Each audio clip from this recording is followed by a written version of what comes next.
മയ്യനാട് പഞ്ചായത്തിലെ government ശാസ്താംകാവിൽ LP സ്കൂളിനോട് പഞ്ചായത്തിന്റെ അവഗണന. ക്ലാസ് മുറികളിലെ ടൈലുകൾ ഇളകിയത് വീണ്ടും പാകുന്നതിനോ സ്കൂൾ കെട്ടിടത്തിന് ഭീഷണിയായ മരം വെട്ടിമാറ്റുന്നതിനോ ഇതുവരെ നടപടിയായിട്ടില്ല. വർഷങ്ങളുടെ പാരമ്പര്യമുള്ള സ്കൂളിൽ 7 വർഷങ്ങൾക്ക് മുമ്പാണ് പുതിയ കെട്ടിടം വന്നത്. എന്നാൽ കഴിഞ്ഞ 1.5 വർഷക്കാലമായി കുട്ടികൾ പഠിക്കുന്ന ക്ലാസ് റൂമിൽ ഉഗ്രശബ്ദത്തോടുകൂടി ടൈലുകൾ പൊട്ടിത്തെറിക്കുകയാണ്. അങ്ങനെ ക്ലാസ് റൂമുകൾ ഓരോന്നോരോന്നായി അടച്ചിട്ടു. 1.5 വർഷത്തിലേറെയായി സ്കൂളിലെ മുന്നിലെ മുത്തശ്ശിമാവ് കാലക്രമേണ ഒരു ഭാഗത്തേക്ക് ചരിഞ്ഞുകൊണ്ടിരിക്കുന്നു. ഇത് സ്കൂളിന്റെ മതിലും തകർത്ത് വലിയ അപകടമുണ്ടാക്കാനുള്ള സാധ്യതയും ഏറെയാണ്.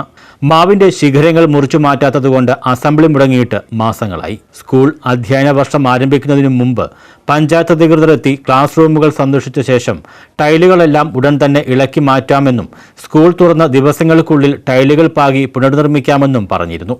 എന്നാൽ ടൈലുകൾ മുഴുവൻ ഇളക്കി മാറ്റുകയല്ലാതെ മറ്റൊന്നും ചെയ്തിട്ടില്ല. ഇതോടെ കുട്ടികൾ പഠിക്കുന്ന ക്ലാസ് റൂം വലിയ അപകടാവസ്ഥയിലായി. ഒന്ന് വീണാൽ പോലും ശരീരമാസകലം മുറിവുകൾ ഉണ്ടാക്കുന്ന അവസ്ഥ.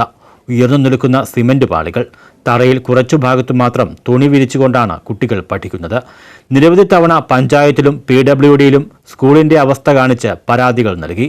എന്നാൽ ഒന്നിനും ഒരു പരിഹാരവും കണ്ടെത്താൻ കഴിഞ്ഞില്ല.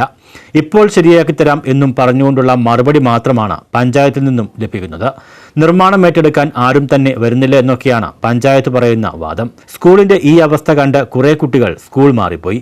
എത്രയും പെട്ടെന്ന് ടൈലുകൾ പാകുകയും അപകടകരമായ രീതിയിൽ നിൽക്കുന്ന മരം മുറിച്ചും നീക്കണമെന്നാണ് സ്കൂൾ അധികൃതരുടെയും രക്ഷകർത്താക്കളുടെയും ആവശ്യം. ന്യൂസ് ബ്യൂറോ, കൊല്ലം.